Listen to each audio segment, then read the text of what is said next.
Hello दोस्तों, this Sachin Bansal from SOL updates. और आज मैं आपको बताने वाला हूँ बीए प्रोग्राम के बच्चे जो कि सेकंड और थर्ड ईयर के अंदर हैं, जिनके पास इंग्लिश ए मिली है जिन बच्चों को, और जो बच्चे सेकंड और थर्ड ईयर में हैं बीए प्रोग्राम के, वो बच्चे किस तरह से इंग्लिश ए का पेपर अटैम्प्ट करें, किस तरह का स्ट्रक्चर रहने वाला है इंग्लिश ए का, और किस तरह के क्वेश्चन उन्हें देखने को मिल सकते हैं इस बार के पेपर के अंदर। तो सेकंड और थर्ड ईयर की मैं एक ही वीडियो बना रहा हूं क्योंकि उनका जो पैटर्न है, जो स्ट्रक्चर है पेपर का, वो बिल्कुल सिमिलर है, सेम टू सेम है। तो दोनों के दोनों जो सेकंड ईयर में भी हैं और जो थर्ड ईयर में हैं वो इस वीडियो को देख सकते हैं। दोनों का पेपर एक जैसा ही रहने वाला है, पैटर्न दोनों का एक जैसा ही रहने वाला है। तो सबसे पहले बात कर लेते हैं कि इस पेपर के अंदर क्या खास बात है। तो ये पेपर जो है आपका मेन पेपर है बीए प्रोग्राम के अंदर, और इस पेपर का पूरी वेटेज 100 नंबर की है, और आपको इस पेपर को करने के लिए मिलेंगे पूरे 3 घंटे। यानी कि इन 3 घंटों के अंदर आपको इस पेपर को बहुत ही बेहतरीन तरह से करके आना है ताकि आपके मार्क्स जो हैं वो अच्छे आ जाएं, क्योंकि इससे आपके ओवरऑल वेटेज पे भी फर्क पड़ेगा। बीए प्रोग्राम में हर साल में 4 ही आपके सब्जेक्ट होते हैं और हर सब्जेक्ट आपका मेन सब्जेक्ट होता है, इसलिए आपको हर सब्जेक्ट पे फोकस करने की ज़रूरत है। तो किस तरह के क्वेश्चन आ सकते हैं उस बारे में आपको बताता हूं। सबसे पहले जो आपका क्वेश्चन आएगा वो आपको क्वेश्चन आंसर की फॉर्म में आएगा, यानी कि आपसे क्वेश्चन आंसर पूछे जाएंगे।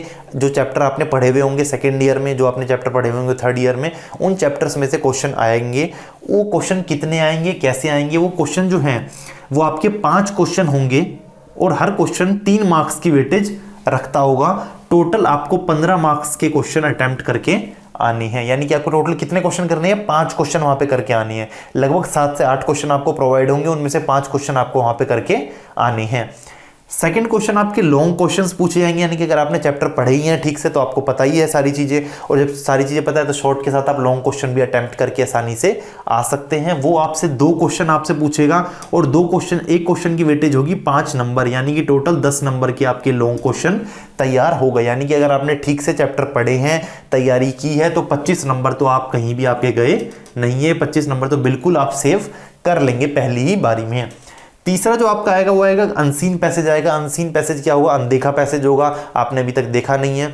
यानी कि किसी भी मैगजीन से, किसी भी न्यूज़पेपर से कोई भी आपको पैराग्राफ दे दिया जाएगा और उससे कुछ क्वेश्चंस आपसे पूछ लिए जाएंगे। उन क्वेश्चंस का आंसर आपको करना है पैराग्राफ को पढ़ने के बाद। तो ये अनसीन पैसेज जो है ये आपका 15 नंबर का आएगा। इसको भी आसानी से स्कोर करना बहुत ही ईजी है। 15 में से 10 नंबर तो आपके कहीं पे भी नहीं गए। फोर्थ जो आपसे पूछ सकते हैं वो एंटोनिम और सिनोनिम आपसे पूछे जाएंगे। एंटोनिम क्या होता है, एंटोनिम होता है अपोजिट वर्ड, यानी कि कोल्ड का अपोजिट वर्ड क्या होगा, हॉट। इसी तरह से आपसे अपोजिट वर्ड पूछे जाएंगे जिन्हें हम कहते हैं एंटोनिम। और सिनोनिम होते हैं बिल्कुल सेम, जिनका मतलब होता है, यानी कि जिन्हें हिंदी में हम कहते हैं पर्यायवाची, तो जिनका सेम मीनिंग होता है उन्हें हम सिनोनिम कहते हैं। तो सिनोनिम और एंटोनिम आपसे पूछे जाएंगे, और ये 15 नंबर के होंगे। थोड़े से टफ रहते हैं ये, क्योंकि ये डिपेंड करता है आपकी वोकेबलरी कितनी अच्छी है, आपके पास कितने ज़्यादा कितने ज़्यादा वर्ड्स का आपके वर्ड बैंक है, उसके ऊपर डिपेंड करता है। बट फिर भी 15 में से मेरे हिसाब से नॉर्मल बच्चा 6 से 7 क्वेश्चन बड़े आराम से अटेम्प्ट कर सकता है।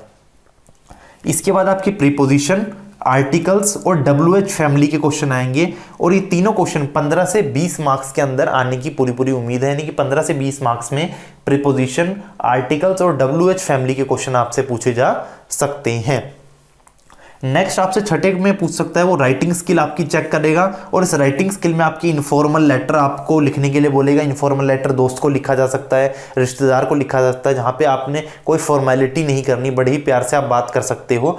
तो इनफॉर्मल लेटर आपसे लिखने को बोला जा सकता है। इसके अलावा आपसे एस्से लिखने को बोला जा सकता है, या तो ऐसे आएगा या आपका इनफॉर्मल लेटर आपसे पूछा जाता है। दोनों भी पूछे जाते हैं 10-10 नंबर में, यानी कि 20 नंबर की आपकी यहाँ पर इन दोनों की वेटेज हो गई। एक लेटर जरूर तैयार करके रखिएगा। मोस्टली इनफॉर्मल आता है, इसलिए मैंने यहाँ पर इनफॉर्मल लिखा है। इसका मतलब ये कतई नहीं है कि आप फॉर्मल बिल्कुल करके ही ना जाए, आपको फॉर्मेट एटलीस्ट पता होना चाहिए इनफॉर्मल लेटर का भी। और आपका एस्से आएगा, कोई भी एस्से किसी भी टॉपिक पे आ सकता है, कोई भी करंट टॉपिक जो भी मार्केट में चल रहा है वो आपसे पूछा जा सकता है, उस पे आपको एस्से लिखने को आ सकता है। तो 10 और 10 20 नंबर की पूरी वेटेज आपकी इसकी आएगी।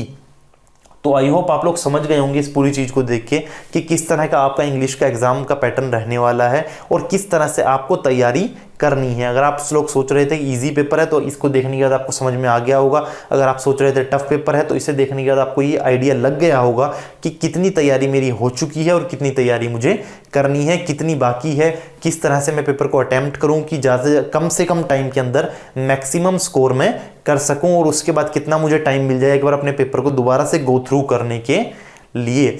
तो जो भी बच्चे परेशान हो रहे थे सेकंड और थर्ड ईयर के, उनके लिए वीडियो आ चुकी है, और जो आपके दोस्त हैं उनके साथ वीडियो को जरूर शेयर करें, सब्सक्राइब करें हमारे चैनल को, ताकि आप लोगों को इस तरह की और वीडियोस देखने को मिल सके। So thank you very much for watching it. This was Sachin Bansal signing off.